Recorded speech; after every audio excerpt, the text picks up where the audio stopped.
ओहो, फिर से सब्जी जला दी। तुम कोई काम ढंग से नहीं कर सकती हो? तुम्हारी माँ ने तुम्हें इतना भी नहीं सिखाया?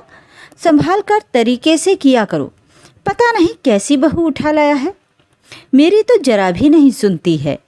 इस लड़की ने मेरे योगेश को फंसा लिया। मुझे तो वो कानपुर वाली लड़की ही पसंद थी, पर इन लोगों के प्यार के चक्कर में मेरे अरमान अधूरे रह गए। रेखा अपनी सास के ताने चुपचाप सुनती जा रही थी। उसे योगेश की तरफ से कहा गया था, हमें माँ के साथ ही रहना है। मेरी माँ ने बड़ी परेशानियों के साथ मुझे पाला है, पढ़ाया है। अब उनके आराम करने के दिन हैं। तुम कभी उन्हें पलट कर जवाब मत देना। रेखा भी चुप रहती थी, पर उसकी सास उसे हर बात में ताने देती रहती थी। उसके हाथ से अनजाने में सब्जी जल गई थी।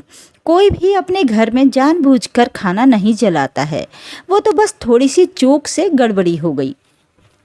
सब्जी बस बर्तन पर लगी थी, पूरी तरह से जली नहीं थी। पर इसी बात का सुबह सुबह घर में बवाल मचा दिया था। रेखा को परेशान करना उसकी सास की आदत बन चुकी थी। रेखा 3 बहनों में सबसे छोटी थी। पिता के जाने के बाद माँ ने बड़ी मुश्किल से तीनों को पढ़ाया और नौकरी के काबिल बनाया। आज रेखा अपने पैरों पर खड़ी है और योगेश से उसकी लव मैरिज हुई है। दोनों एक ही ऑफिस में काम करते थे। योगेश की जिद के आगे उसकी माँ को झुकना पड़ा। आखिर एक ही बेटा था, लेकिन जितना प्यार वो बेटे से करती थी, बहू को उतना ही परेशान करती थी, क्योंकि रेखा इतना दहेज नहीं लाई थी। रेखा हर तरह से उन्हें खुश रखने की कोशिश करती थी, पर वो उससे खुश नहीं रहती थी। सुबह ऑफिस जाने की हड़बड़ी में रेखा गैस धीमी करना भूल गई थी। उस पर सास ने भाषण दे दिया। योगेश ने उसे इशारों से चुप रहने का संकेत दिया। ये देखकर रेखा चुप रह गई। ऐसे ही दिन पर दिन निकल रहे थे। रेखा का अपनी सास के साथ रहना मुश्किल होता जा रहा था। रेखा कुछ भी कर लेती, पर सास उसे किसी न किसी बात पर ताना दे ही देती। एक दिन रेखा की माँ उससे मिलने घर आई थी, तो रेखा की सास का उलाहना शुरू हो गया। समधन जी, आपकी बेटी तो कुछ नहीं करती, ऑफिस चली जाती है, घर मुझे देखना होता है।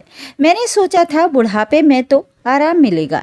आपको क्या पता कितनी मुश्किलों से बेटों को पाला जाता है, उनकी पढ़ाई का ध्यान रखा जाता है। इसे नौकरी कराने के लिए मैंने कितनी मुसीबतें झेली हैं। बेटे आसानी से नहीं पलते हैं। बेटों को 9 महीने कोख में रखना और पालना कितना मुश्किल होता है। पर आपको क्या पता, आपके तो बेटा नहीं है। ये सुनकर रेखा के सब्र का बांध टूट गया। माँ जी, माफ़ कीजिए, मेरी माँ आपसे मिलने आई हैं और आप हैं कि शिकायतों का पिटारा लेकर बैठ गई हैं। और ये आपने क्या लगा रखा है कि बेटों को पालना मुश्किल होता है? तो क्या बेटियाँ ऐसे ही पल जाती हैं? बेटों को माँ 9 महीने कोख में रखती हैं, तो बेटियाँ भी तो 2-3 महीने में पैदा नहीं हो जाती हैं। उन्हें भी माँ अपने खून से 9 महीने सींचती है। जिस तरह से बेटे पैदा होते हैं, वैसे ही बेटियां भी पैदा होती हैं। माँ को बेटा हो या बेटी, प्रसव के वक्त उतना ही दर्द होता है। दुनिया में सभी माएँ पालती हैं। मेरी माँ ने भी हम तीनों बहनों को पाला है, हमारे रहन सहन पढ़ाई पर खर्चा किया है। आज इनकी परवरिश के बदौलत हम अपने पाँव पर खड़े हैं। मैं भी योगेश के जितना ही कमाती हूँ, साथ ही हमें घर गृहस्थी के काम भी सिखाए गए हैं। सिर्फ बेटों को ही पाला नहीं जाता, बेटियों की परवरिश में भी उतना ही पसीना बहाना होता है। बेटियों की दोहरी परवरिश होती है। उन्हें अपने लिए अपने सपनों को सच करने के लिए तैयार किया जाता है। दूसरा, शादी के बाद के माहौल में कैसे ढलना है, वो भी सिखाया जाता है। ये बात अलग है कि माएँ बेटों को पालकर उनकी कमाई पर हक जता सकती हैं। उनकी पत्नियों को अपनी सेवा करते रहने के बावजूद भी ताना दे सकती हैं।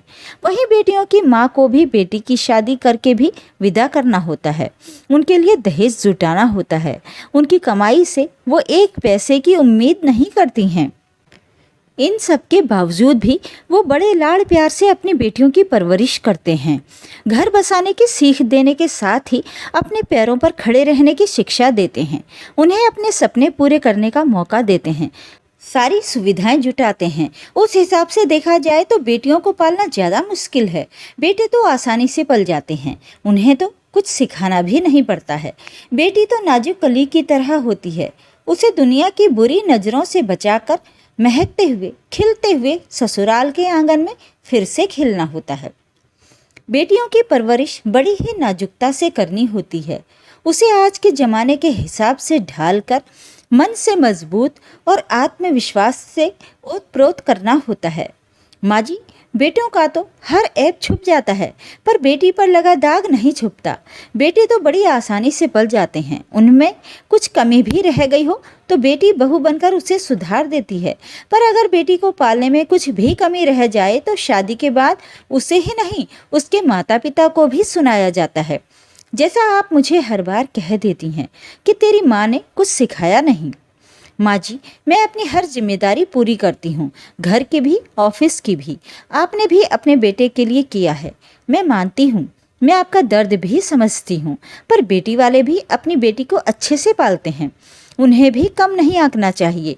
वो निस्वार्थ भाव से अपनी बेटी को पालते हैं, वो बेटों की तरह अपनी बेटी से कोई उम्मीद नहीं रखते हैं। रेखा की बातें सुनकर उसकी सास की बोलती बंद हो गई। उनको आत्मग्लानि महसूस हुई। फिर उन्होंने रेखा को ताने देना बंद कर दिया और उसके साथ अच्छा व्यवहार करने लगी।